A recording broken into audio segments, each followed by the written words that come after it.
Welcome student. अभी तक हमने काफी ज्यादा टेक्निक्स पढ़ी हुई हैं इन्वेंट्री मैनेजमेंट में। हमने देखे कि डिफरेंट टाइप्स ऑफ लेवल क्या है जिसके बेस पर हम अपनी इन्वेंट्री को मैनेज कर सकते हैं। हमने पढ़ा कि EOQ क्या है, इकोनॉमिक ऑर्डर क्वांटिटी। हमने पढ़ा कि हमारे ABC एनालिसिस क्या है, VED एनालिसिस क्या है। आज हम जो टेक्निक लेने जा रहे हैं वो है just in time. Just in time technique बहुत काफी पुरानी है। जब सेकेंड वर्ल्ड वॉर स्टार्ट हुआ था उस टाइम ये टेक्निक सामने आई थी, और फर्स्ट ऑफ ऑल ये जापान ने इस टेक्निक को अडॉप्ट किया था। जस्ट इन टाइम, इस जैसे वर्ड को हम पढ़ते हैं उससे ही ये टेक्निक हमें समझ में आ जाती है। जस्ट इन टाइम मतलब जिस टाइम हमें मैन्युफैक्चरिंग करते समय हमें किसी रॉ मटेरियल की रिक्वायरमेंट होगी, तभी हम उसको ऑर्डर करेंगे, उस रिक्वायरमेंट को फुलफिल करेंगे। तो जस्ट इन टाइम का मतलब हो गया कि जस्ट उसी टाइम पर हमने किसी ऑर्डर को फुलफिल किया और हमने अपना प्रोडक्शन रनिंग किया। ये सेकेंड वर्ल्ड वॉर में कैसे शुरू हुआ? तब बहुत ज्यादा क्राइसिस थे आइटम के, तो मैन्युफैक्चरिंग जब भी करनी होती थी तो रॉ मटेरियल तुरंत ही बुलाया जाता था। और ये समझ में आया कि भाई उससे हमें बेनिफिट भी हुए, हमारे प्रोडक्शन में इफिशिएंसी बढ़ी, प्रोडक्ट की क्वालिटी इंक्रीज हुई। इस कारण इस टेक्निक को यूज भी किया गया। इस टेक्निक से हमें एडवांटेज क्या है? इस जस्ट इन टाइम टेक्निक से हमारी इन्वेंट्री मैनेजमेंट स्मूथ रनिंग होती है, हमारी जो कॉस्ट है वो डाउन होती है और इफेक्टिव प्रोडक्शन होता है।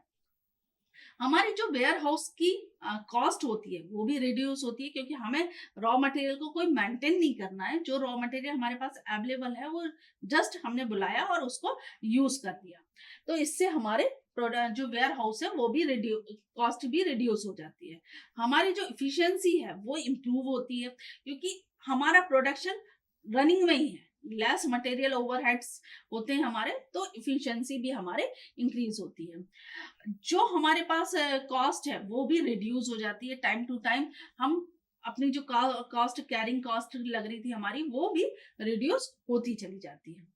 जैसे हमारे एडवांटेज है इस यूनिट मेथड को अडॉप्ट करने में, इसी तरीके से कुछ चैलेंजेस भी हैं।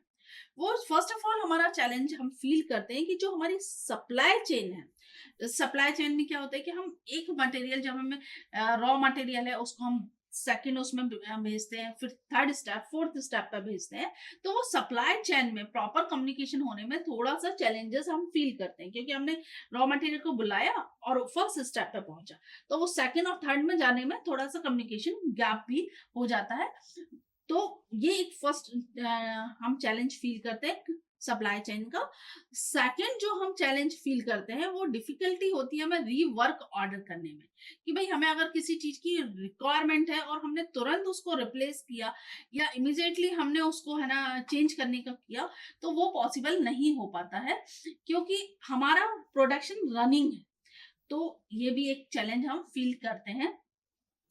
केयरफुली हमें ट्रैकिंग करने की रिक्वायरमेंट होती है कि भाई हमें कितनी क्वांटिटी की रिक्वायरमेंट होगी उस रॉ मटेरियल की अपने प्रोडक्शन को रन करने में, कि जिससे हमारा प्रोडक्शन रनिंग स्मूथ होता रहे। तो हमें ये देखना भी कि रिक्वायरमेंट होती है कि हम प्रॉपर ट्रैकिंग कर पाए हमारे प्रोडक्शन की, कि हमें कितनी रिक्वायरमेंट रॉ मटेरियल की होने वाली है। तो एक ये चैलेंज भी हम फेस करते हैं। तो जस्ट एंड टाइम जो मेथड है वो बहुत यूजफुल है, हमारी इन्वेंट्री कंट्रोल का एक इम्पॉर्टेंट पार्ट है, पर वो हर टाइम हर एक कंडीशन में अडॉप्ट करना थोड़ा चैलेंजफुल हो जाता है। Okay, thank you very much.